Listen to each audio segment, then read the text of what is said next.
You do it, it's safe, but it's still not fulfilling.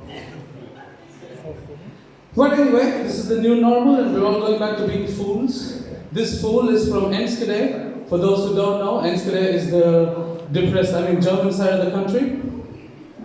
But then I looked at the map and you guys over here are right in the middle of Belgium and Germany. So I'm just gonna shut the fuck up. So anyway, I'm from India and I have pretty stereotypical qualities of an Indian guy. You know, I like spicy food, I work in a call center, I'm always horny, and I'm into a very specific kind of women. What is that? Young and white. No, but when I'm saying young, I don't mean illegal young, I mean about the legal age, so don't fucking Epstein me. But anyway, young and white, and I also started really liking mayo and herring, because, you know, mayo is white, and sometimes pussy can smell fishy. But I really love pussy, and I realized that the reason why I really love pussy is because I like myself a lot. Because in many ways, I am a pussy, you know. If I don't shower, I smell a little fishy. I'm soft, I'm warm, and when you undress me, you have to deal with a little skin to get to the good part. Wow. Oh, this is gonna get much harder then. Oh, jeez. Told you. Anyway, that's cool then. No, not harder for me.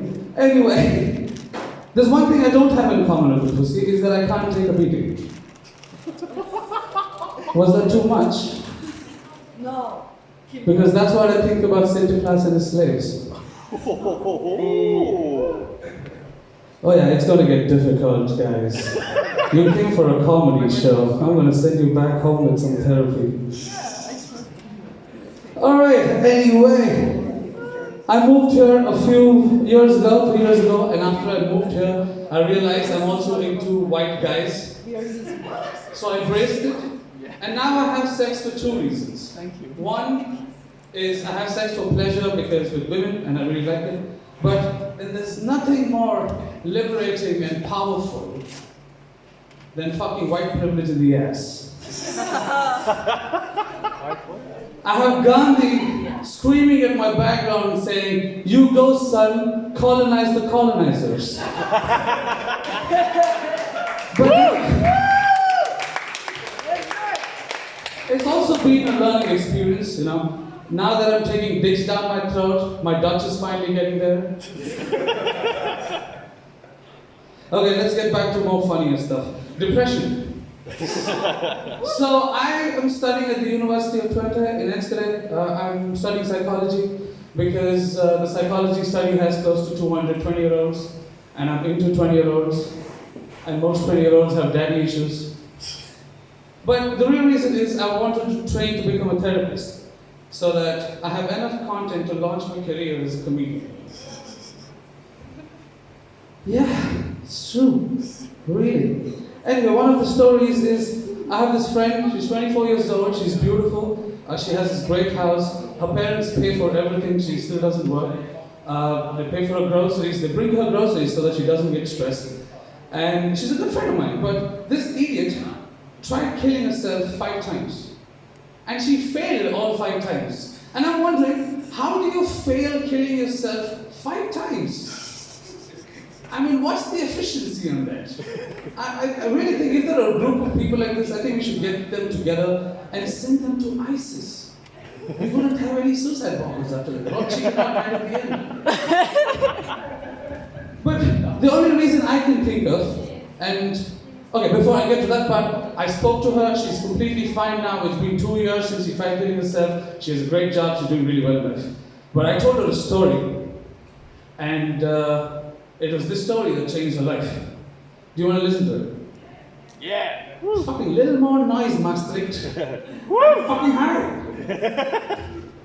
Anyway, so I grew up in India, and in India, we take body imaging a little differently, okay? I was 13 years old, I was 100 kilos, which means at age of puberty, I looked like a middle-aged pregnant woman. But anyway, once there was a bus strike, and then I had to get home from school, and I couldn't find a bus, and I decided to walk home 15 kilometers. And I walked 15 kilometers, and then I was like damn, I was so proud of it. I went home, I said, this is the first time I walked 15 kilometers. I went to my father and I said, Dad, I think I'm finally going to get like dinner. And I walked 15 kilometers. And my dad looked at me and said, but you have so much fat. You can walk like Moses for 40 years and still have some left.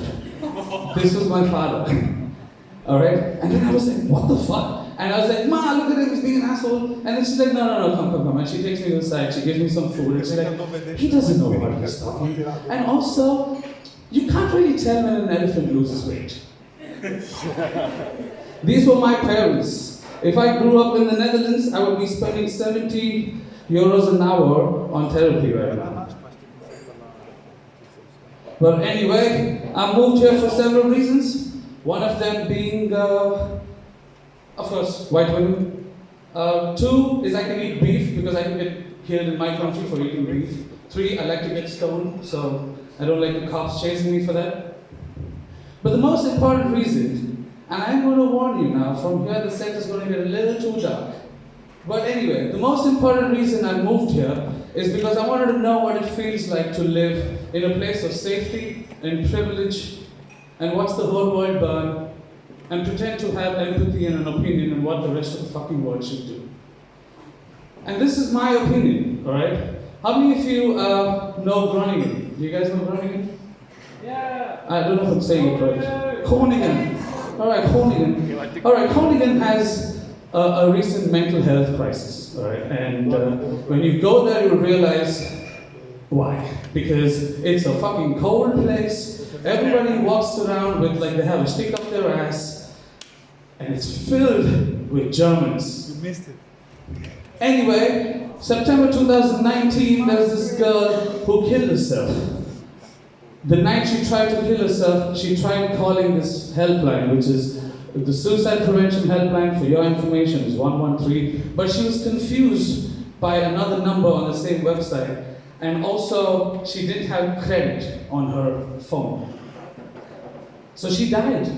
So you can imagine there's this girl who was almost going to die and thought her last hope to live was to pick up the phone and call someone, but she didn't make it and she still died. And the only thing my third world immigrant brain can comprehend from this is, you gotta be rich to be depressed. At least that's what I hear the taxman or the establishment saying. You are expected to have credit on your phone just in case you're turning off yourself, you know? And you're expected to be rich to be depressed. Because if you were poor and you would be depressed, you would be dead. Let's put a pin on that, move it to the side. Let's talk about another event which was a trigger recently. George Floyd, everybody knows this, right? George Floyd pleaded for his life and called out for his mom just before he died, hoping he wouldn't die. But Maya, I'm not going to stop now. Yes, you will. I'm not going to stop now. Yes, you will.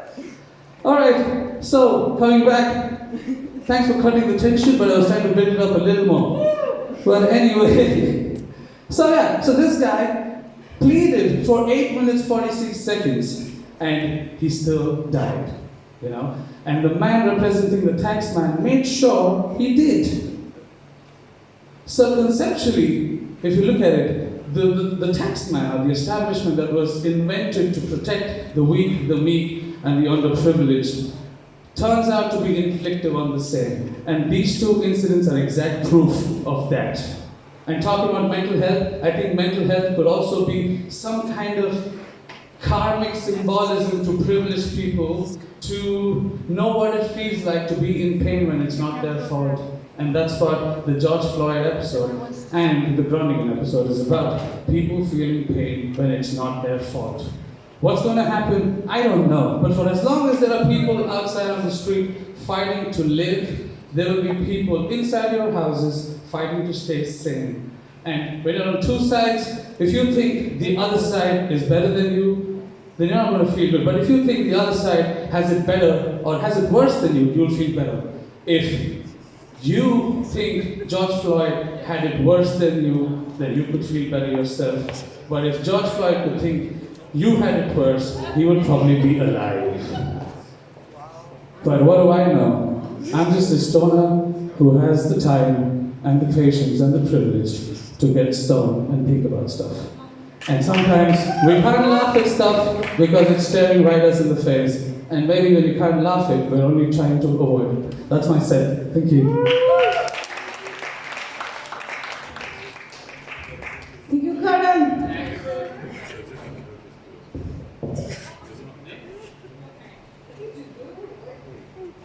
Is this a statement? Why did you move the mic? Should I leave it there? No, I'm kidding. Karan, thank you. Give it up for Karan. Give it up.